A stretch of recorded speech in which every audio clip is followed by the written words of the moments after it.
Une offrande calculée. La joie de donner à Dieu. André Adoul. Dieu donne tout avec abondance. 1 Timothée 6, verset 17. Nous mettons dans les commentaires de cette vidéo le lien de téléchargement gratuit de cette brochure d'une 20aine de pages. À toutes fins utiles, nous signalons que nous avons mis aussi dans les commentaires de cette vidéo le lien de téléchargement de la plupart des ouvrages de M. Adoul qui sont épuisés et non réédités et que nous avons réédités numériquement et que vous pouvez télécharger gratuitement sur le site internet médiathèque-chrétienne.fr. Nous les avons aussi quasiment tous lus en audiobook. Une offrande calculée, la joie de donner à Dieu. Un appel à échapper au pouvoir de l'argent afin d'honorer Dieu par des offrandes généreuses qui réjouissent son cœur et le nôtre. Cet appel est-il pour moi? Avant-propos. Le livret que vous avez entre les mains ne contient pas une étude, mais plutôt un appel à échapper au pouvoir de l'argent afin d'honorer Dieu par des offrandes généreuses qui le réjouissent. D'ordinaire, les sommes déposées dans le tronc des églises sont si dérisoires qu'elles sont en vérité une injure à Dieu qui a donné, en la personne de son Fils, ce qu'il avait de plus cher. Il faut reconnaître que la plupart des chrétiens n'ont pas réfléchi sur cette question importante, car ils ne semblent pas avoir une notion très précise de la somme qu'ils devraient verser régulièrement. Rares sont ceux qui sont conscients de donner à Dieu lorsqu'ils introduisent leur obole, leur don, leur offrande, dans le tronc de l'Église. Sans doute n'ont-ils jamais pris le temps de se pencher sur la question, à moins qu'un enseignement approprié ne leur ait manqué. Il est vrai qu'il n'est pas agréable ni facile de parler d'argent devant les paroissiens sans leur donner l'impression qu'on veut leur soutirer de l'argent. Dans les pages qui suivent, l'auteur voudrait amener le lecteur à réfléchir et surtout lui rappeler l'importance, l'esprit et la pratique d'une libéralité selon le Seigneur. Puisse le Saint-Esprit utiliser ces quelques pages pour inciter le lecteur à ouvrir son cœur et sa bourse à celui de qui vient toute richesse. Important. Avant d'aborder les pages suivantes, il convient de se rappeler que nous sommes au bénéfice des immenses et innombrables bontés de Dieu afin que l'offrande soit un acte lucide de reconnaissance. Nous signalons aussi que nous avons lu l'intégralité de l'ouvrage d'André Adoul intitulé « Dieu et mes sous », ouvrage toujours à vendre en librairie chrétienne. Nous en mettons le lien d'achat dans les commentaires de cette vidéo et le lien de l'audiobook que nous avons assuré sur cette chaîne YouTube « Elle écoutait sa parole » aussi dans la description de cette vidéo. En qui ai-je placé ma confiance? Dieu ou mon argent? Vous est-il arrivé d'être à court d'argent alors qu'il devenait urgent de régler le loyer et faire face à des dépenses essentielles? Les poches vides. C'est une expérience plutôt désagréable. Alors, que d'inquiétude et d'affolement.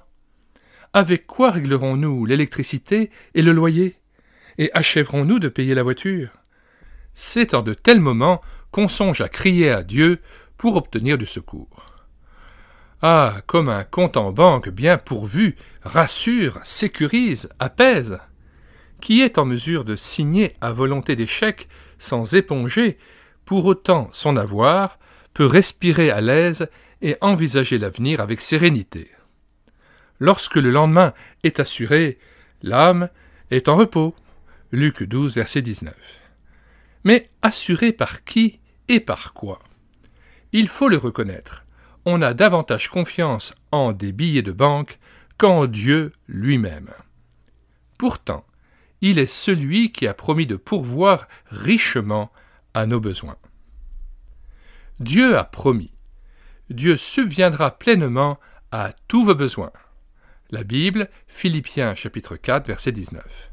C'est donc sur lui seul qu'on devrait compter.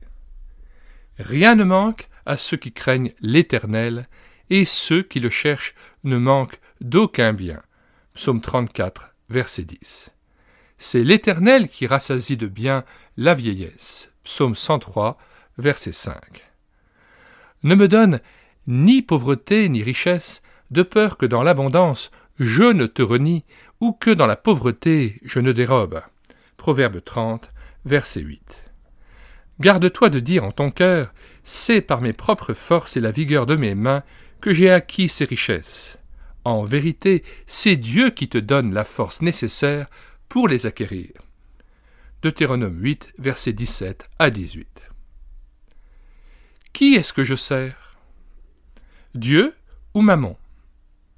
Jésus a dit, « Nul ne peut servir deux maîtres, car ou il haïra l'un et aimera l'autre, ou il s'attachera à l'un et méprisera l'autre. Vous ne pouvez servir Dieu et Mammon. » La Bible, Matthieu chapitre 6, versets 19 à 24. Chacun sait que Mammon personnifie la richesse. Mais ne nous leurrons pas. Mammon n'est pas seulement une représentation anodine, une statue inerte symbolisant l'argent comme Marianne symbolise la France. Satan serait trop heureux de nous le faire croire. Selon Jésus, Mammon est infiniment plus qu'une simple allégorie. C'est bel et bien une puissance séductrice, totalitaire, une autorité entre guillemets qui asservit quiconque plie les genoux devant l'idole. Et cet attachement aux richesses est source de toutes sortes de maux. Mammon doit être démasqué. C'est Satan, l'un des noms du prince de ce monde. Bien plus qu'une puissance, Mammon est une personne qui prétend à la divinité. Son objectif est celui de l'adversaire, à savoir détrôner Dieu. Aimer l'argent, c'est haïr le Père, et l'amour de l'argent est haine de Dieu. Luc 16, verset 13. Que nous citons à nouveau. Nul serviteur ne peut servir deux maîtres, car ou il haïra l'un et aimera l'autre, ou il s'attachera à l'un et méprisera l'autre. Vous ne pouvez servir Dieu et Mammon. En vérité, Mammon n'est Mammon que si on l'aime et le sert. Mais qui peut se vanter d'être insensible à ses traits? Faites-vous des bourses qui ne s'usent pas. Amassez plutôt un trésor dans les cieux où il n'y a pas de voleur. Car là où est ton trésor, là aussi sera ton cœur. Luc 12, versets 33 à 34. C'est la bénédiction de l'Éternel qui enrichit, et il n'y ajoute aucun chagrin. Proverbe 10, verset 22. Celui qui aime l'argent n'est pas rassasié par l'argent. Ecclésiaste 5, verset 9. Le cœur content est un festin perpétuel. Proverbe 15, verset 15. Quels sont les dangers qui me guettent? La puissance de Mammon. L'amour de l'argent est la racine de tous les maux. 1 Timothée 6, verset 10. Que nous citons dans son contexte, du verset 5 à 10. Précédemment, Paul critique certaines personnes qui enseignent de fausses doctrines, qui sont enflées d'orgueil, ont la maladie des questions oiseuses et ont des vaines discussions d'hommes corrompus d'entendement, privés de la vérité et croyant que la piété est une source de gain. Verset 6. C'est en effet une grande source de gain que la piété avec le contentement. Car nous n'avons rien apporté dans le monde, et il est évident que nous n'en pouvons rien emporter. Si donc nous avons la nourriture et le vêtement, cela nous suffira. Mais ceux qui veulent s'enrichir tombent dans la tentation, dans le piège, et dans beaucoup de désirs insensés et pernicieux qui plongent les hommes dans la ruine et la perdition. Car l'amour de l'argent est une racine de tous les maux, et quelques-uns, en étant possédés, se sont égarés loin de la foi, et se sont jetés eux-mêmes dans bien des tourments. Verset 11. Pour toi, homme de Dieu, fuis ces choses, et recherche la justice, la piété, la foi, la charité et la patience, la douceur. Combat le bon combat de la foi, saisis la vie éternelle à laquelle tu as été appelé et pour laquelle tu as fait une belle confession en présence d'un grand nombre de témoins. Fin de citation, retour au texte. L'amour de l'argent est donc la racine de tous les maux. Nul n'ignore que les racines d'un arbre, situé trop près d'un immeuble, peuvent l'ébranler et produire des lézardes, ou soulever d'énormes pierres. Les effets de cette redoutable racine sont réels, hélas. Grattez un peu et très vite, vous découvrirez partout cette puissance qui pousse au mal. En effet, 1. Elle entraîne l'abandon de la foi. L'apôtre saint Paul en avertit son jeune collaborateur. Quelques-uns, pour s'y être adonnés à l'amour de l'argent, se sont égarés loin de la foi et se sont jetés eux-mêmes dans bien des tourments. 1 Timothée 6,10. 2. Elle est à l'origine de nombreuses disputes de guerre, d'affrontements de tous ordres. L'amour des richesses sème la zizanie partout. Que de familles apparemment unies qui se déchirent lors d'un partage d'héritage. 3. Elle incite au mensonge, à la fraude, à la malhonnêteté, au vol. C'est parce qu'on tient à l'argent qu'on trompe le fisc ou ses clients, qu'on exploite des ouvriers. Elle conduit au reniement et à la trahison. Judas n'a-t-il pas livré son maître pour 30 pièces d'argent ? 5. La prostitution et la débauche. Il n'y aurait ni souteneur, ni proxénète, s'ils n'étaient assurés de tirer profit de leur abominable trafic. Proverbe 5, verset 10. 6. L'astrologie et la divination. Les diseuses de bonne aventure se font grassement payer. 7. Le commerce honteux des stupéfiants, de la drogue, qui font de terribles ravages parmi la jeunesse, s'opère à l'échelle mondiale pour la raison toute simple que ce trafic rapporte gros. 8. L'exploitation de l'homme, la lutte des classes, les pots de vin, entre guillemets, etc., ont pour mobile l'appât du gain. Est-ce que j'aime l'argent ? Les sous et moi. Jésus traite d'avares ou d'amis de l'argent, Luc 16, verset 14, des gens pieux de son temps, les pharisiens, des croyants juifs qui donnaient jusqu'à 3 fois la dîme. Ces gens en remontreraient aux chrétiens, peut-être à vous-même, sur le chapitre de la générosité. Quoique soumis, en plus, aux lourds impôts exigés par les rois et plus tard par les Romains, ces pharisiens s'efforçaient, selon la loi juive, de donner scrupuleusement la dîme ou les dîmes de leurs produits récoltés. Deutéronome 14, versets 22 et 23. Certains pensent, avec l'historien Joseph, qu'ils pouvaient apporter au temple jusqu'à 3 fois la dîme de leurs revenus. La première était destinée au Seigneur et pourvoyait aux besoins des prêtres ainsi qu'au service du temple. Lévitique 27, versets 30 à 33 et Nombre 18, versets 20 et 21. Une deuxième dîme était mise à part pour un repas sacré à Jérusalem lors des fêtes et pris avec les Lévites et les serviteurs de la famille.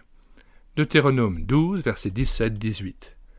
Une troisième dîme était prélevée tous les 3 ans et consommée avec les pauvres de leur propre cité.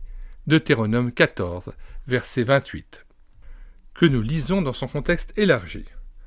Au bout de 3 ans, tu sortiras toute la dîme de tes produits pendant la 3e année, et tu la déposeras dans tes portes.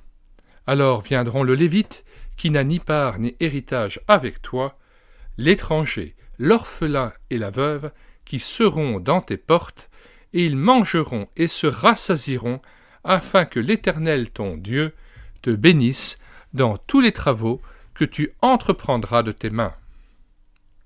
Fin de citation et retour au texte. En plus de cela, ces croyants avaient de multiples occasions d'offrir des sacrifices à leur Dieu. L'Écriture nous cite le cas de la maman de Samuel qui, se rendant à Silo, pour y laisser son enfant devant Dieu, offrit à cette occasion 3 taureaux, un 35 litres de farine et une outre de vin. 1 Samuel 1, 24. Touchante générosité qui devrait nous faire rentrer en nous-mêmes, nous qui prétendons avoir plus de lumière que les croyants d'avant Jésus-Christ. Si les pharisiens sont des avares, alors que dire de nous, des chrétiens? Une question à se poser. Mon offrande à Dieu dépasse-t-elle le pourboire que je donne habituellement à mon facteur?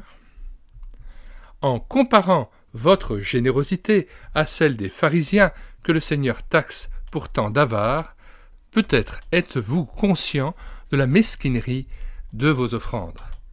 N'auriez-vous pas l'impression d'avoir, bien des fois, méprisé celui à qui vous devez tout? Ne te fatigue pas pour t'enrichir, cesse d'y appliquer ton intelligence. Proverbe 23, verset 4. Important. Dieu aime celui qui donne avec joie. Offrir à Dieu est un privilège, une faveur insigne, une grâce même, à en croire l'apôtre saint Paul, qui cite l'exemple des chrétiens de Macédoine, connus pour leur pauvreté profonde. Ils, les Macédoniens, nous ont demandé avec beaucoup d'insistance la faveur de participer à la collecte entreprise sous l'initiative de l'apôtre et destinée à apporter secours aux chrétiens de Judée dans le besoin. 2 Corinthiens 8, verset 4. Étonnant, c'est le monde renversé. Ici, le donateur supplie. Où sont les traces de mendicité dans l'Église? Quelle atmosphère claire et tonique!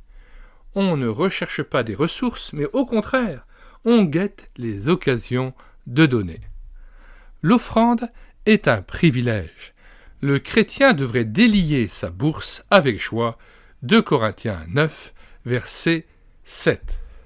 Nous citons donc le premier passage, 2 Corinthiens 8, versets 1 à 7. Nous vous faisons connaître, frères, la grâce de Dieu qui s'est manifestée dans les églises de Macédoine. Au milieu de beaucoup de tribulations qui les ont éprouvées, leur joie débordante et leur pauvreté profonde ont produit avec abondance de riches libéralités de leur part. Ils ont, je l'atteste, donné volontairement selon leurs moyens et même au-delà de leurs moyens, nous demandant avec de grandes instances la grâce de prendre part à l'assistance destinée aux saints. Et non seulement ils ont contribué, comme nous l'espérions, mais ils se sont d'abord donnés eux-mêmes au Seigneur, puis à nous, par la volonté de Dieu. Nous avons donc engagé Tite à achever chez vous cette œuvre de bienfaisance, comme il l'avait commencé. De même que vous excellez en toutes choses, en foi, en parole, en connaissance, en zèle à tous égards, et dans votre amour pour nous, faites en sorte d'exceller aussi dans cette œuvre de bienfaisance. Je ne dis pas cela pour donner un ordre, mais pour éprouver par le zèle des autres la sincérité de votre charité. Nous continuons du verset 9 à 15. Car vous connaissez la grâce de notre Seigneur Jésus-Christ, qui pour vous s'est fait pauvre, de riche qu'il était, afin que par sa pauvreté vous fussiez enrichis. C'est un avis que je donne là-dessus, car cela vous convient, à vous qui non seulement avez commencé à agir, mais qui en avez eu la volonté dès l'année dernière. Achevez donc maintenant d'agir, afin que l'accomplissement selon vos moyens réponde à l'empressement que vous avez mis à vouloir. La bonne volonté, quand elle existe, est agréable en raison de ce qu'elle peut avoir à sa disposition et non de ce qu'elle n'a pas. Car il s'agit non de vous exposer à la détresse pour soulager les autres, mais de suivre une règle d'égalité. Dans la circonstance présente, votre superflu pourvoira à leurs besoins, afin que leur superflu pourvoie pareillement au vôtre, en sorte qu'il y ait égalité selon qu'il est écrit. celui qui avait ramassé beaucoup n'avait rien de trop, et celui qui avait ramassé peu n'en manquait pas. Paul cite ici Exode 16, verset 18. Nous lisons maintenant un passage très important, 2 Corinthiens 9, versets 1 à 15. « Il est superflu que je vous écrive touchant l'assistance destinée aux saints. Je connais en effet votre bonne volonté, dont je me glorifie pour vous auprès des Macédoniens en déclarant que l'Achaïe est prête depuis l'année dernière, et ce zèle de votre part a stimulé le plus grand nombre. J'envoie les frères, afin que l'éloge que nous avons fait de vous ne soit pas réduit à néant sur ce point-là, et que vous soyez prêts comme je l'ai dit. Je ne voudrais pas, si les Macédoniens m'accompagnent et ne vous trouvent pas prêts, que cette assurance tournât à notre confusion, pour ne pas dire à la vôtre. J'ai donc jugé nécessaire d'inviter les frères à se rendre auparavant chez vous et à s'occuper de votre libéralité déjà promise, afin qu'elle soit prête, de manière à être une libéralité et non un acte d'avarice. Sachez-le, celui qui sème peu moissonnera peu, et celui qui sème abondamment moissonnera abondamment. Que chacun donne comme il l'a résolu en son cœur, sans tristesse ni contrainte, car Dieu aime celui qui donne avec joie. Et Dieu peut vous combler de toutes sortes de grâces, afin que, possédant toujours, en toutes choses, de quoi satisfaire à tous vos besoins, vous ayez encore en abondance pour toute bonne œuvre. Selon qu'il est écrit, il a fait des largesses, il a donné aux indigents, aux pauvres, sa justice subsiste à jamais.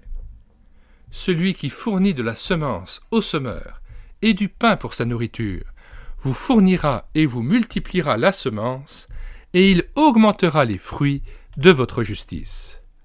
Vous serez de la sorte enrichis à tous égards par toute espèce de libéralité qui, par notre moyen, feront offrir à Dieu des actions de grâce.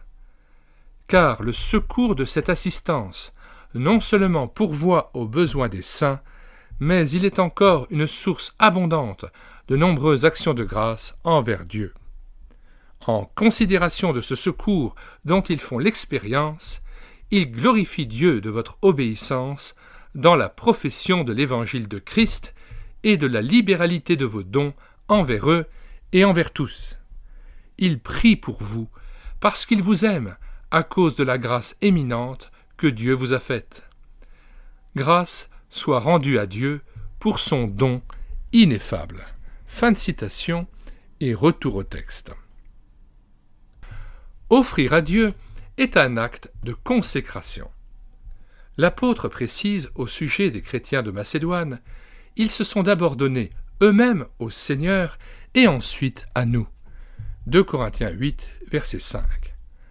Donner de l'argent à ses vieux parents sans leur témoigner de l'affection est une vilenie, c'est-à-dire une action vile et basse.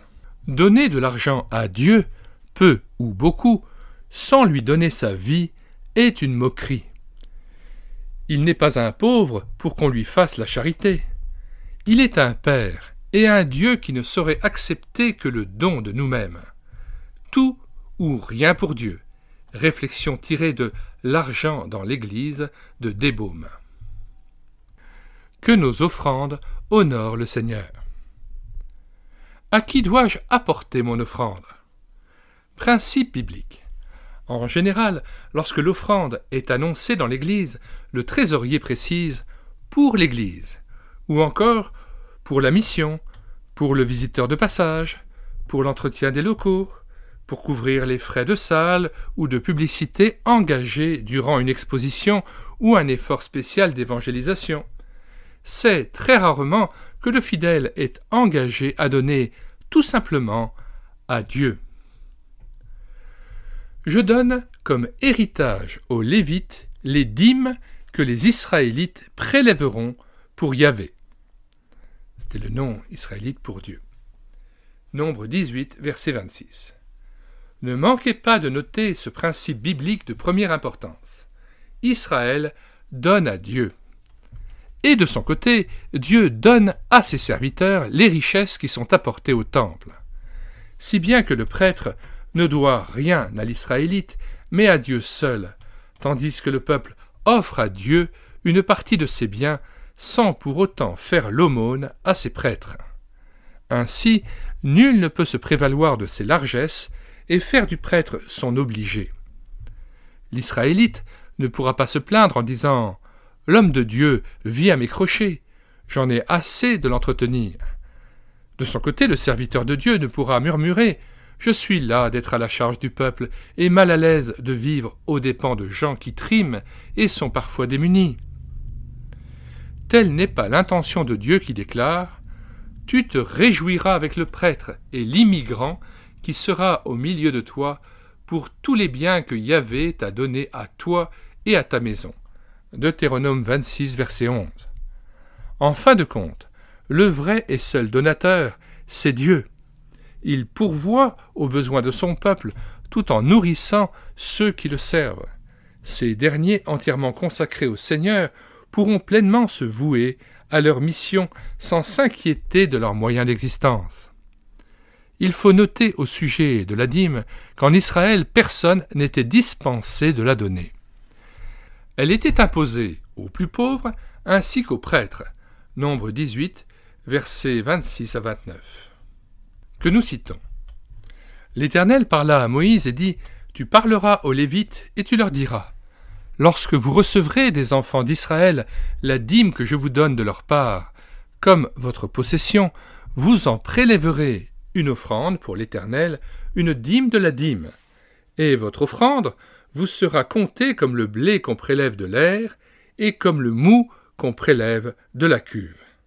C'est ainsi que vous prélèverez une offrande pour l'Éternel sur toutes les dîmes que vous recevrez des enfants d'Israël, et vous donnerez au sacrificateur Aaron l'offrande que vous en aurez prélevée pour l'Éternel. Sur tous les dons qui vous seront faits, vous prélèverez toutes les offrandes pour l'Éternel, sur tout ce qu'il y aura de meilleur, vous prélèverez la portion consacrée. La dîme est approuvée par Jésus. Matthieu 23, verset 23, que nous citons jusqu'au verset 24. Malheur à vous, scribes et pharisiens hypocrites, parce que vous payez la dîme de la menthe, de l'ânesse et du cumin, et que vous laissez ce qui est plus important dans la loi, la justice, la miséricorde et la fidélité.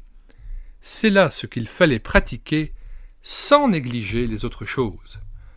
Conducteur aveugle qui coulait le moucheron et qui avalait le chameau. Notons que la dîme n'est pas exigée par les apôtres dans le Nouveau Testament. Gérant ou propriétaire? Le vrai propriétaire. L'heure sonnera inexorablement où je serai dépossédé de tout. Le chrétien doit savoir que tout ce qu'il possède vient de Dieu qui est, en réalité, le vrai propriétaire de tous ses biens. Il peut les lui enlever quand il le jugera bon, en tout cas à l'heure de la mort. Ce que confirme à plusieurs reprises l'Écriture. Nu je suis sorti du sein de ma mère, et nu je retournerai dans le sein de la terre. Job 1, 21. Quand un homme s'enrichit, il n'emporte rien en mourant. Sa fortune ne descend pas à sa suite. Psaume 49, versets 17-18. Comme il est sorti du sein maternel, il s'en retourne nu comme il était venu. Ecclésiaste 5, verset 14. Dieu est donc l'auteur et le propriétaire de toute vraie richesse. C'est de toi, ô Dieu, que viennent la richesse et la gloire. La Bible, 1 Chronique 29, verset 12. L'argent est à moi, et l'or est à moi, dit Yahvé. Agé 2, verset 8. Le Christ nous ordonne « Faites-vous des amis avec les richesses injustes pour qu'ils vous reçoivent dans les lieux, dans les tabernacles éternels, quand elles vous feront défaut. » Luc 16, verset 9. Que faut-il entendre ici par l'expression « richesse injuste » ? Il s'agit sans aucun doute de biens temporels, puisque ces richesses, un jour, nous feront défaut. Sans doute, notre Seigneur appelle-t-il richesse tout ce qui constitue mon patrimoine, et que je considère et défends parfois âprement comme étant à moi, ma propriété, mes biens, à savoir mon argent, mon compte en banque, ma maison, mes champs, mon foyer, ma voiture, ainsi que mes talents, les forces et le temps dont je dispose. Autant de trésors reçus d'en haut, dont je dois faire bon usage. Tout chrétien devrait avoir le souci d'utiliser une partie importante des biens que Dieu lui a donnés pour venir en aide aux déshérités ou servir à la gloire de Dieu. Pourquoi Jésus qualifie-t-il ces richesses d'injustes, verset 9 ? Certainement parce que nous les considérons injustement comme nous appartenant alors qu'elles sont à Dieu. En vérité, nous ne sommes, pour un temps, que les gérants de nos biens. Suis-je tenu de donner la dîme ? La dîme. Depuis Jésus-Christ, la pratique de la dîme est remplacée par le principe de gérance. Dieu, avons-nous dit, est le propriétaire de tout ce que je possède. Aussi, en bon intendant, je m'appliquerai à faire un bon usage des fonds qu'il m'a confiés. Je tiens à lui être agréable au plan matériel comme en tout autre domaine. Qui aime vraiment son Seigneur aura la préoccupation de chercher devant lui, dans la prière, comment utiliser son argent le plus judicieusement possible. L'enfant d'Israël, observateur de la loi, se devait d'apporter ses dîmes au trésor de l'Éternel. Manquer à ce devoir constituait un vol. Vous me frustrez sur la dîme et le prélèvement, dit l'Éternel. Malachie, chapitre 3, verset 8. Frustrer quelqu'un, en termes juridiques, signifie priver quelqu'un d'un bien, d'un avantage sur lequel il croyait pouvoir compter. Par exemple, frustrer un héritier de sa part. Et puis, frustrer veut dire aussi priver quelqu'un d'une satisfaction, comme cet échec l'a frustré. C'est donc le premier sens qu'il faut privilégier ici dans Malachie, priver quelqu'un d'un bien. Retour au texte. Vous me frustrez sur la dîme et le prélèvement, dit l'Éternel. Malachie 3, verset 8. Il est vrai qu'on ne trouve nulle part dans le Nouveau Testament l'obligation pour le chrétien de verser au Seigneur le 10e de ses revenus. Certes, selon l'Écriture, les chrétiens sont affranchis de la loi. Romains 6, verset 14. Que nous citons. Car le péché n'aura point de pouvoir sur vous, puisque vous êtes non sous la loi, mais sous la grâce. Retour au texte. Je suis donc libre. Libre de donner beaucoup, sans mesure, ou libre de ne rien donner du tout. C'est pourquoi, en versant mon offrande, si je veux avoir le sentiment d'être libre et de donner sans contrainte, il m'appartient de donner plus que la dîme. Aller au-delà, ce qui est exigé, est une façon de se libérer de ce qui est imposé. Matthieu 5, verset 41. Si quelqu'un te force à faire 1000, c'est-à-dire 1000 pas, et comme un pas faisait 1,60 m, ça fait donc 1600 mètres. Si quelqu'un te force à faire 1000, fais-en 2 avec lui, c'est-à-dire fais 3 km 200 avec lui. Retour au texte. C'est ce que saint Paul a fait dans un autre domaine. 1 Corinthiens 9, versets 16 à 18, que nous lisons. Si j'annonce l'Évangile, ce n'est pas pour moi un sujet de gloire, car la nécessité m'en est imposée, et malheur à moi si je n'annonce pas l'Évangile. Si je le fais de bon cœur, j'en ai la récompense. Mais si je le fais malgré moi, c'est une charge qui m'est confiée. Quelle est donc ma récompense ? C'est d'offrir gratuitement l'Évangile que j'annonce, sans user de mon droit de prédicateur de l'Évangile. C'est pourquoi il disait, dès le verset 15, « Pour moi, je n'ai usé d'aucun de ces droits. » C'est-à-dire le droit qui est énoncé au verset 14, le Seigneur a ordonné à ceux qui annoncent l'Évangile de vivre de l'Évangile. Et Paul dit au verset 15, « Pour moi, je n'ai usé d'aucun de ces droits, et ce n'est pas afin de les réclamer en ma faveur que j'écris ainsi, car j'aimerais mieux mourir que de me laisser enlever ce sujet de gloire. Retour au texte. L'apôtre Saint Pierre ne disait-il pas à Ananias qu'il pouvait garder pour lui son champ et la totalité de sa valeur? Rien ne l'obligeait à apporter la moindre somme à l'Église. Acte 5, verset 4. En d'autres termes, le chrétien n'est pas tenu de verser quoi que ce soit dans la caisse du Seigneur, car Dieu ne s'accommode pas d'une générosité imposée. Sans contrainte, 2 Corinthiens 9, verset 7. Que chacun donne comme il l'a résolu en son cœur, sans tristesse ni contrainte, car Dieu aime celui qui donne avec joie. Retour au texte. C'est à chacun de décider librement ce qu'il veut mettre à part pour Dieu. Mais prenons garde que le régime de la grâce ou que notre liberté ne devienne pas un prétexte pour oublier avec bonne conscience le Seigneur, son œuvre, ses serviteurs et le prochain dans la peine. Les lois du royaume nous entraînent au-delà de la loi de Moïse. Matthieu 5, verset 20. Car, je vous le dis, dit le Seigneur, si votre justice ne surpasse pas celle des scribes et des pharisiens, vous n'entrerez point dans le royaume des cieux.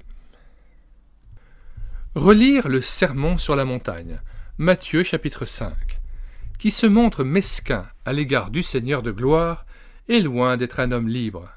En vérité, esclave de son argent, il se révèle bien ingrat à l'égard de celui qui s'est dépouillé de tout pour le sauver. Ici, il vaut la peine de laisser l'Esprit de Dieu nous éclairer. Comment procéder? Instruction pratique. L'apôtre saint Paul, qui doit se rendre prochainement à Corinthe, donne des instructions à ses enfants spirituels au sujet d'une collecte destinée aux chrétiens de Judée dans le besoin. En réalité, il trace aux chrétiens de tous les temps une ligne de conduite qu'on fera bien de considérer avec sérieux. Que chacun de vous, le premier jour de la semaine ou du mois, mette à part chez lui ce qu'il pourra donner selon ses moyens. 1 Corinthiens 16, verset 2. Que chacun de vous, donc personne n'est dispensé d'apporter son offrande à Dieu. La liberté n'est pas, comme certains le croient, l'affaire du riche ou des chrétiens particulièrement consacrés. Non, elle est, avons-nous dit, le privilège de tout enfant de Dieu, donc de vous et de moi. Nul n'est dispensé de lui apporter son offrande. Sur ce point, pas d'exception. Chez lui, l'offrande est préparée à l'avance, à la maison, tranquillement calculée, entre guillemets, hors de toute sollicitation. Peu de chrétiens seraient incapables de dire avec exactitude quelle proportion de leurs revenus ils réservent au Seigneur. S'ils en faisaient honnêtement le calcul, ils seraient confus de découvrir combien ils se sont montrés chiches à son égard. Met à part, expression qui suppose l'existence d'une caisse spéciale dont le contenu est réservé au Seigneur. Accepteriez-vous maintenant de suivre le conseil de l'apôtre en mettant de côté régulièrement la part du Seigneur? Quelle est votre réponse à ce sujet? Le premier jour de la semaine. Dieu premier servi. Semaine après semaine ou mois après mois, et avant d'entamer son salaire, le chrétien devrait déposer régulièrement la part du Seigneur dans la caisse qui lui est réservée. Volontairement, selon 2 Corinthiens 8, verset 3. Le don n'est pas imposé, avons-nous dit. Le chrétien donne, sans contrainte et avec joie, selon ses moyens, c'est-à-dire en fonction des ressources du foyer.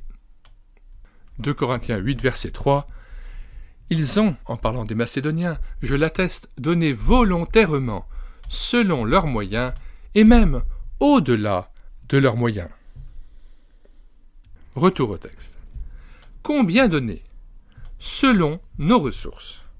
En recommandant à ses lecteurs de mettre à part pour Dieu ce qu'ils pourront, l'apôtre se révèle sage, lui qui juge utile de rassurer ainsi les chrétiens au petit salaire.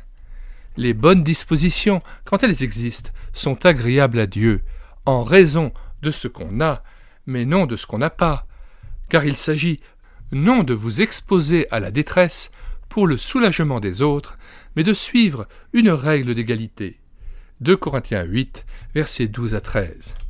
Autrement dit, il n'est pas question de tout donner, ni de s'appauvrir, et encore moins de se mettre sur la paille, entre guillemets, pour obliger ensuite les autres à nous porter secours. Il paraît donc raisonnable de s'asseoir, entre guillemets, pour faire ses comptes devant Dieu et déterminer ce qu'on pourrait lui offrir, compte tenu des sommes perçues ou des bénéfices réalisés durant le mois écoulé. La chose n'est pas toujours aisée pour un agriculteur ou un artisan. Quoi qu'il en soit, si je veux montrer ma reconnaissance à mon Dieu, qui ne cesse de me combler de ses bontés, et si je suis préoccupé de son règne ou sensible à la détresse de mon prochain, je ne lésinerai pas sur ce que je verse dans la caisse du Seigneur. Avec joie et dans la foi, je prélèverai à l'avance sa part que je souhaiterais aussi importante que possible. Mais l'essentiel est de passer aux actes, si ce n'est déjà fait. L'apôtre saint Paul savait fort bien que les bonnes intentions ne suffisent pas. C'est pourquoi il avait la liberté d'écrire à ses frères de Corinthe, plutôt négligents, lui qui n'ignorait pas que dans ce domaine, on n'est jamais pressé. Maintenant, passez aux actes, afin que vous réalisiez ce que vous avez décidé avec empressement. 2 Corinthiens 8, verset 11. Et vous, que risquez-vous d'essayer? Ayez confiance. Si vous êtes hésitant ou craintif, commencez peut-être par donner seulement 2 ou 3%. Très vite, vous découvrirez que la chose est possible. Vous en éprouverez même tellement de joie que vous déciderez bientôt d'en donner davantage. Ainsi, vous passerez à 5%, à 10% et plus, pourquoi pas, et vous aurez la satisfaction d'être approuvé de Dieu. 4 parts possibles. Compte tenu de ce qui précède, nous pensons que chacun pourrait faire de ses rentrées d'argent 4 parts inégales en tenant compte de la situation du moment. Première part, celle du Seigneur, prélevée à l'avance. Deuxième part, destinée aux besoins de la famille. Nourriture, logement, vêtements, transport. Troisième part, elle sera consacrée à la bonne marche de l'entreprise ou de l'exploitation. Salaire du personnel, renouvellement d'un véhicule ou de matériel, réparations diverses. Quatrième part, la dernière est celle qui n'a pas de destination même lointaine et qu'on risque de gaspiller en futilité ou de thésauriser sans but précis.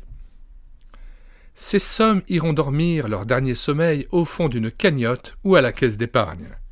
C'est de l'argent perdu, enfoui dans la terre, Matthieu 25, verset 25, que nous citons dans son contexte élargi comme à l'ordinaire. Celui qui n'avait reçu qu'un talent s'approcha ensuite et il dit « Seigneur, je savais que tu es un homme dur, qui moissonne où tu n'as pas semé et qui amasse où tu n'as pas vanné. J'ai eu peur, et je suis allé cacher ton talent dans la terre. Voici, prends ce qui est à toi. » Son maître lui répondit « Serviteur méchant et paresseux, tu savais que je moissonne où je n'ai pas semé et que j'amasse où je n'ai pas vanné. Il te fallait donc remettre mon argent au banquier, et à mon tour, j'aurais retiré ce qui est à moi avec un intérêt. Ôtez-lui donc le talent, et donnez-le à celui qui a les 10 talents. Car on donnera à celui qui a, et il sera dans l'abondance, mais à celui qui n'a pas, on ôtera même ce qu'il a. Et le serviteur inutile, jetez-le dans les ténèbres du dehors, où il y aura des pleurs et des grincements de dents. » Retour au texte. Ces sommes, donc, qu'on a mis de côté pour thésauriser, c'est de l'argent perdu, enfoui dans la terre, Matthieu 25, 25, ce sont les richesses que la rouille et les vers ne manqueront pas de détruire. Surtout pas, le chrétien n'est que de passage sur la terre, un voyageur pour un temps. Sa patrie est dans le ciel. Or, un voyageur avisé ne prend dans sa valise que le nécessaire, et il est reconnu que l'homme en perpétuel déplacement achète des valises de plus en plus petites. Il n'emporte avec lui que l'indispensable. Paradoxalement, le pire des gaspillages consiste à thésauriser, c'est-à-dire à amasser de plus en plus d'argent sur un compte, sans but précis, les biens reçus de Dieu. Laisser croupir son argent dans quelques bas de laine, l'amasser seulement pour de problématiques lendemains, c'est perdre à tous les coups. Songez à la récolte perdue lorsque les grains de blé restent dans les sacs au lieu d'être jetés en terre. Que chacun donne comme il l'a résolu en son cœur, sans tristesse ni contrainte, car Dieu aime celui qui donne avec joie. 2 Corinthiens 9, verset 7. À méditer avec sérieux. Parole de Dieu. Amassez-vous des trésors dans le ciel, recommande Jésus, Matthieu 6, verset 20. Sachez-le, celui qui sème peu, moissonnera peu, mais celui qui sème abondamment, moissonnera abondamment. 2 Corinthiens 9, verset 6. Oserez-vous donner peu ou rien du tout à notre Seigneur Jésus, qui pour vous s'est fait pauvre, de riche qu'il était, afin que par sa pauvreté vous soyez enrichis? 2 Corinthiens 8, verset 9. Grâce soit rendue à Dieu pour son don ineffable. 2 Corinthiens 9, verset 15. Le don par excellence de Dieu, c'est l'Esprit Saint qu'il a mis dans nos cœurs, dont il nous a scellés lorsque nous avons cru en Jésus-Christ. Ce don ineffable, c'est donc l'Esprit Saint par lequel Dieu le Père, Dieu le Fils viennent faire de notre âme, de notre corps, son temple. Par ce don, Dieu nous donne tout. En Christ habite corporellement toute la plénitude de la divinité. Expérience vécue. Celui qui sème en abondance moissonnera en abondance. 2 Corinthiens 9, verset 6. Nous avons sous les yeux une brochure jaunie par le temps, excellente, signée R.A.L. et intitulée « Donnons à Dieu et sans regret ». Voici l'expérience faite par son auteur. 1er février 1904. Âgé de 18 ans, j'ai décidé de donner au Seigneur le 10e de mon salaire. 10 février 1906. Avant que l'argent ne prenne possession de mon cœur, je veux, avec le secours d'en haut, aller jusqu'à 25% de mon salaire. Septembre 1910. Âgé de 25 ans, je désire donner 50% de tout ce que je gagne. Année 1955. Maintenant, à 70 ans, je puis témoigner que le Seigneur a dépassé mon attente et m'a accordé en bénédiction spirituelle et matérielle le centuple de ce que j'ai pu lui donner. Il m'a béni bien au-delà de ce que j'aurais pu imaginer lorsque, jeune homme, je décidai de donner une portion bien définie de mon salaire. Suis-je disposé à passer aux actes? Conseil.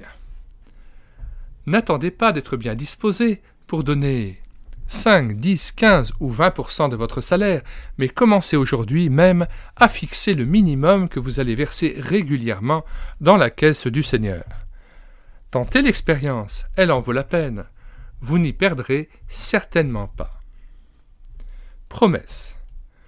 Dieu a le pouvoir de vous combler de toutes sortes de grâces, afin que, possédant toujours, à tous égards, de quoi satisfaire à tous vos besoins, vous ayez encore en abondance pour toute bonne œuvre. 2 Corinthiens 9, verset 8. Apportez intégralement au Seigneur la dîme, et vous verrez, si je n'ouvre pas pour vous les écluses des cieux. Malachie 3, verset 10. Nous devons lire ce passage dans son contexte élargi. Malachie 3, verset 8 à 12. Un homme trompe-t-il Dieu? Car vous me trompez, et vous dites, en quoi t'avons-nous trompé? Dans les dîmes et les offrandes. Vous êtes frappés par la malédiction, et vous me trompez, la nation tout entière. Apportez à la maison du trésor toutes les dîmes, afin qu'il y ait de la nourriture dans ma maison. Mettez-moi de la sorte à l'épreuve, dit l'Éternel des armées, et vous verrez si je n'ouvre pas pour vous les écluses des cieux, si je ne répands pas sur vous la bénédiction en abondance. Pour vous, je menacerai celui qui dévore, et il ne vous détruira pas les fruits de la terre. Et la vigne ne sera pas stérile dans vos campagnes, dit l'Éternel des armées. Toutes les nations vous diront heureux, car vous serez un pays de délices, dit l'Éternel des armées. Fin de citation, retour au texte. L'attachement aux richesses fait obstacle au réveil de l'Église. Rappelons-nous, sachez-le bien, aucun cupide ou ami de l'argent, c'est-à-dire idolâtre, n'a d'héritage dans le royaume du Christ et de Dieu. Éphésiens 5, verset 5.